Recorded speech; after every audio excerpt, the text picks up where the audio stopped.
Long live the people of Cuba and Nicaragua. Long live the people of Angola and Mozambique. Long live the people of Palestine. A people united cannot be divided. A nation united cannot be exploited. We will fight oppression to the last. Keep slavery and racism in the past. Grenada, Grenada, Grenada, Grenada, Grenada, Grenada, Grenada, Grenada. In these times, it is becoming more and more difficult for developing third world countries to go forward. Because unfortunately, our economies remain by and large dependent on and tied to the capitalist world economies. And therefore, when the capitalist world goes through their cyclical crises, one after the other, it has an immediate effect on us, as we see it. But yet, sisters and brothers, in the face of all of that, the Grenada Revolution has nonetheless continued to go forward and to make progress.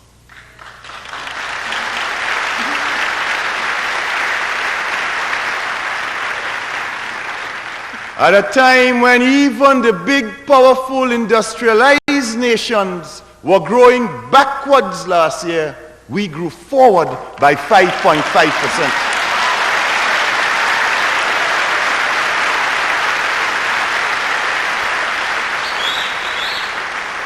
The revolution in Grenada, starting from a base from Gary of 49% unemployment, coming from that base, when we did a census last year, April 1982, the unemployment rate had dropped from 49% to down to 14.2%.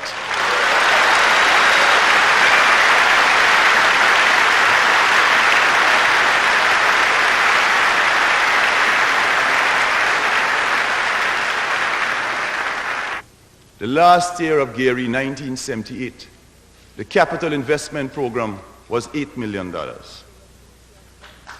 The first year of the revolution, that figure was more than doubled. It went to $16 million. The second year of the revolution, it was doubled again. It went to $39.9 million. And by this time, the experts were saying that is impossible.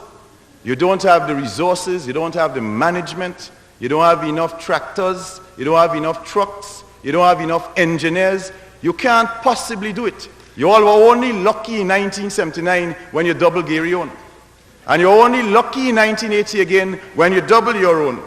And then when we went in 1981 and we double it again, they say, well, we don't know if it's luck, but something is wrong. You all can't do that again. And then last year in 1982, it went up to over 100 million. And then we gave them the secret.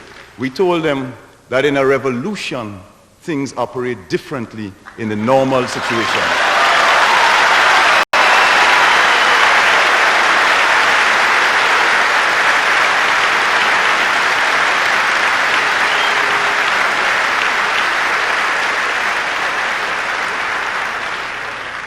We have been able to make these accomplishments because in Grenada, consistent with our three pillars of the revolution, where the first pillar of the revolution is our people, who are always at the center and heart and focus of all of our activities, we are able to mobilize and organize the people to cut out waste, to cut out corruption, to stamp on inefficiency, to move to planning, to look out for production, to check on productivity, to make sure that state enterprises are not set up to be subsidized, but that state enterprises too must become viable, must make a profit, and therefore the state sector will then have the surplus to bring the benefits.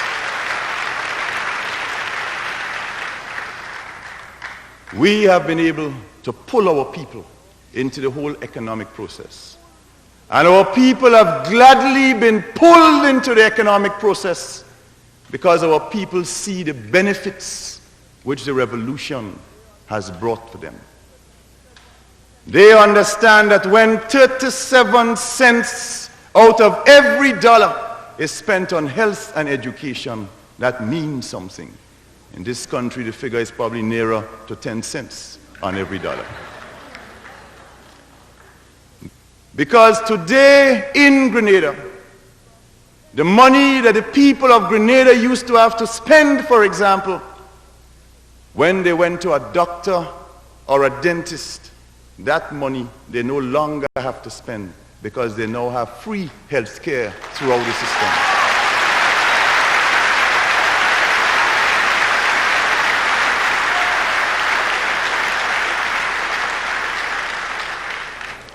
Our people understand the value and the benefit of free secondary education because they know now that once their children are able to pass the common entrance exam and get into secondary school, they no longer have to worry about finding those fees, which, as you know, for agricultural workers, for example, were very often impossible. But not just free secondary education, but in effect free university education.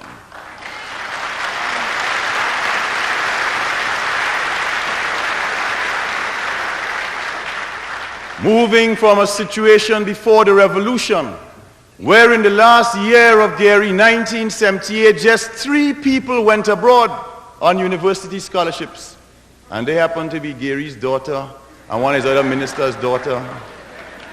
Moving from that situation, in the first 6 months of the revolution, 109 students were able to go abroad on free university scholarships.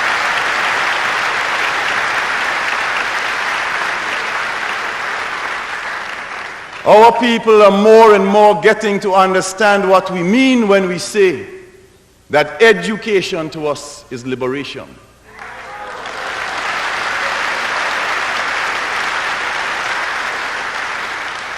That education is a strategic concern of this government.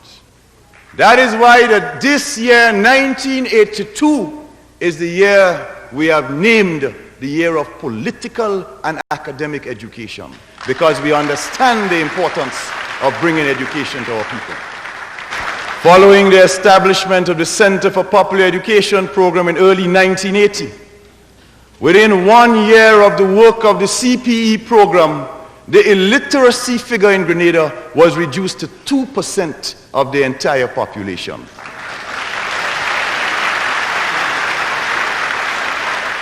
The people understand that in all areas of their basic needs, real attempts are being made to solve these problems.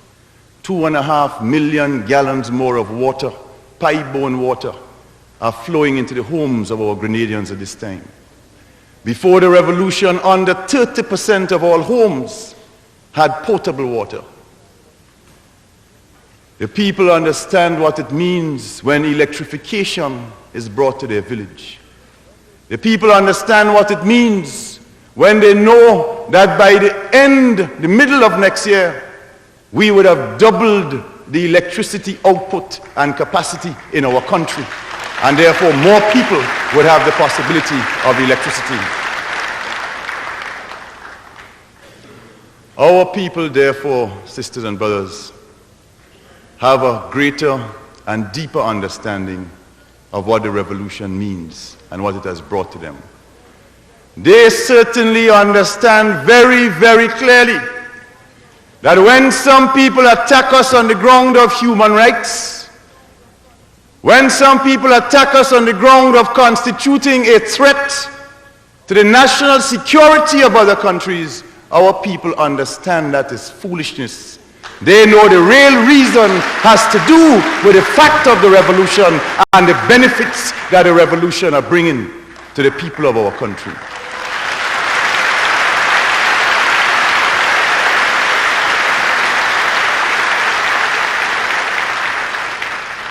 The real reason for all of this hostility is because some perceive that what is happening in Grenada can lay a new socio-economic and political path of development.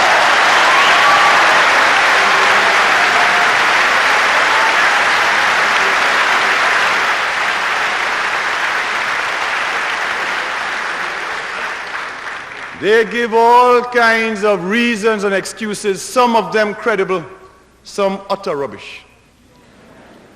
There's an interesting one that we saw very recently in a secret report of the State Department. I want to tell you about that one, so you can reflect on that one. That secret report made this point, that Grenada is different to Cuba and Nicaragua, and the Grenadian Revolution is in one sense even worse, I'm using their language, than the Cuban and Nicaraguan revolutions, because the people of Grenada and the leadership of Grenada speaks English and therefore can communicate directly to the people of the United States.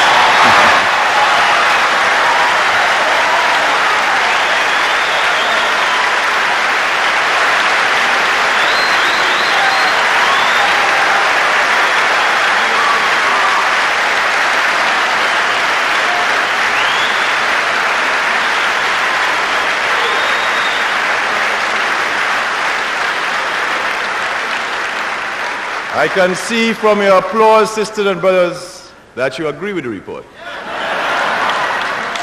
But I want to tell you what that same report also said, and said that also made us very dangerous. And that is that the people of Grenada and the leadership of Grenada are predominantly black.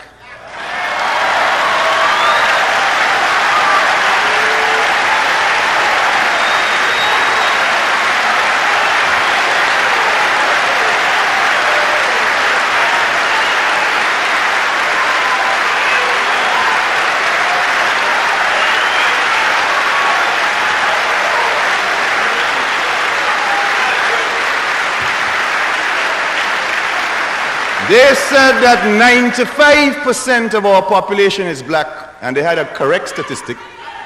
And if we have 95% of predominantly African origin in our country, then we can have a dangerous appeal to 30 million black people in the United States.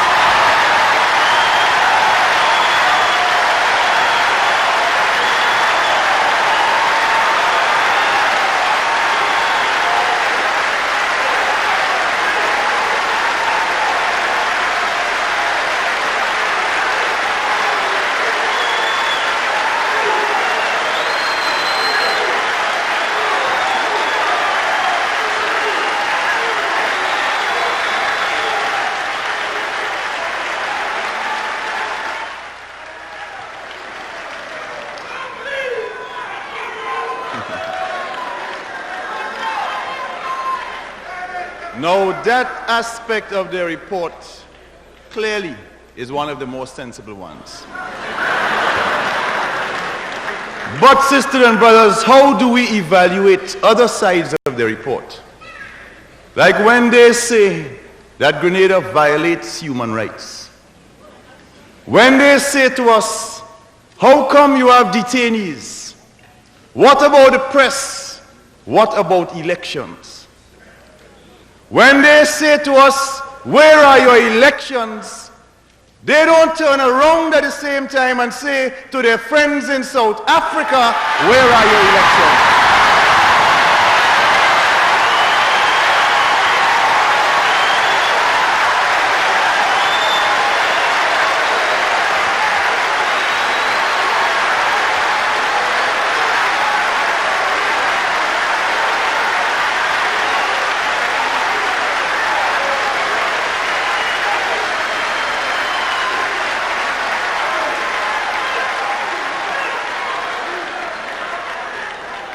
When they say to us that elections must be held, and if you don't have elections, then you can't expect support, and unless you have elections, then we can't give you the normal treatment, we say, Salvador Allende of Chile.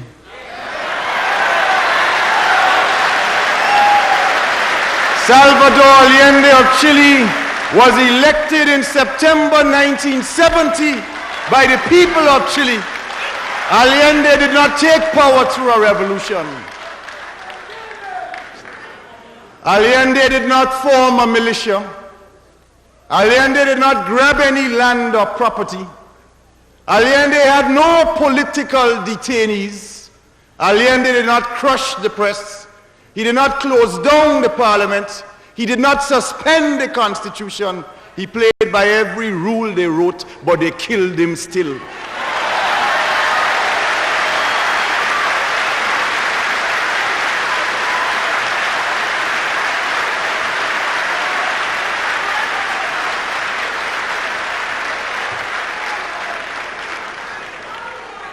These people understand very well that a revolution means a new situation. Revolution means that the abuses and excesses of the violent, reactionary, and disruptive minority has to be crushed so that the majority interests can prevail.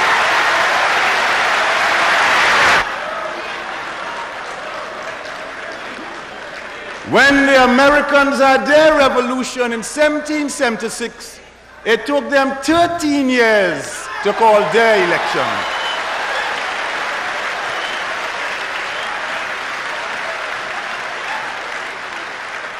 They talk about detainees, but when the American Revolution came in 1776, 600,000 people were detained in this country. 100,000 Americans in the first week of the American Revolution. 100,000 fled to Canada. Thousands were locked up without charge or trial. Hundreds were shot. And the counter-revolutionaries after the American Revolution, they had no right to vote.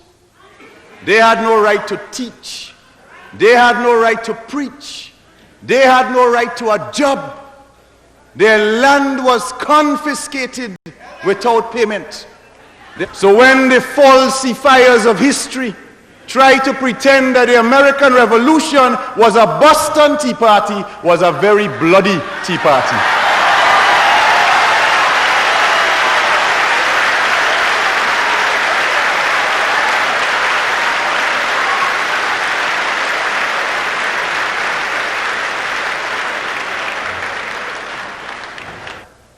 That's something that very often happens in all revolutions. The spontaneous upheaval of the masses did not really happen in Grenada.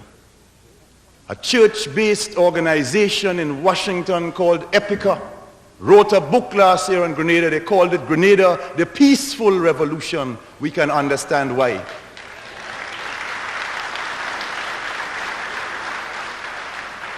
So when these elements come and make these statements, we understand only too well where they are coming from. They understand that in Grenada, no one is ever interfered with for what he says.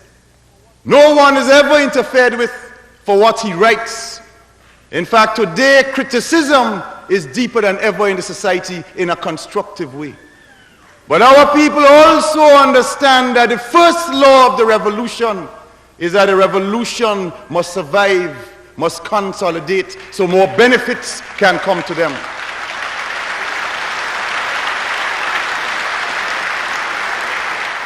They have also raised over and over again the question of our relations with Cuba as a second one of these red herrings they throw up. We say, first of all, that yes, we have warm, fraternal relations with the government and people of Cuba. That is true.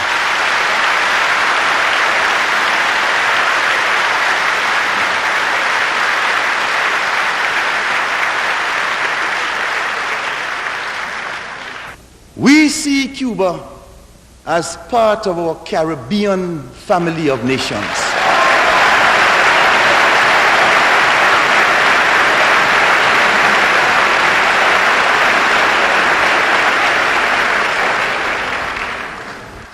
One of the greatest curses of colonialism was that they divided the region according to different metropolitan centers. They taught us different languages, and then they made a great play of the fact that you are Dutch speaking, you are Spanish speaking, you are French speaking, you are English speaking, and more recently, you are American speaking.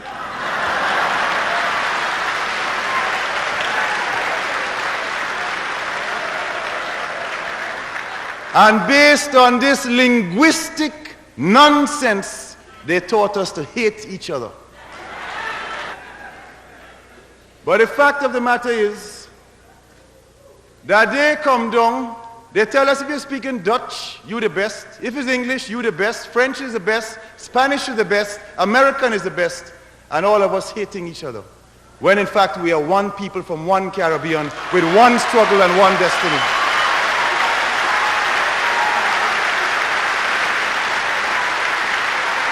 But there is also a third reason that we will always have relations, warm, fraternal, close relations with the people of the government of Cuba.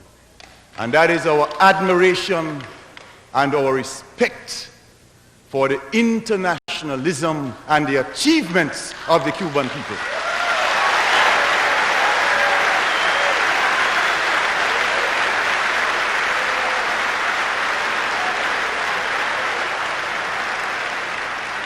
Whether they like it or not, Cuban internationalist soldiers have been the first in the world to charge the racist South African monster and to place them with arms in their hands while defending Angola.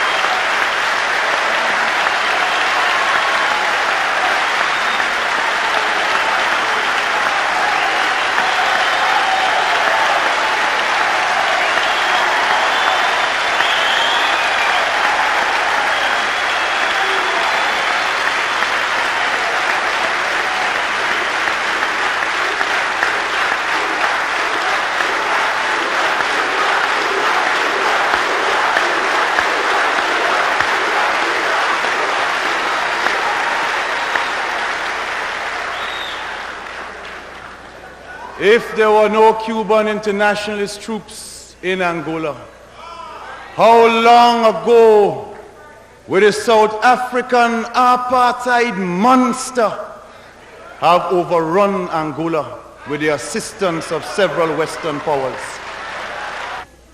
They can choose their South African and their Haitian and Chilean and South Korean and every piece of dictator friends they wish. That is okay. But we can't choose our friends because we're too small and poor to have the right to choose. They like to talk a lot about backyard and front yard and lake. Grenada ain't nobody backyard and in part of nobody lake.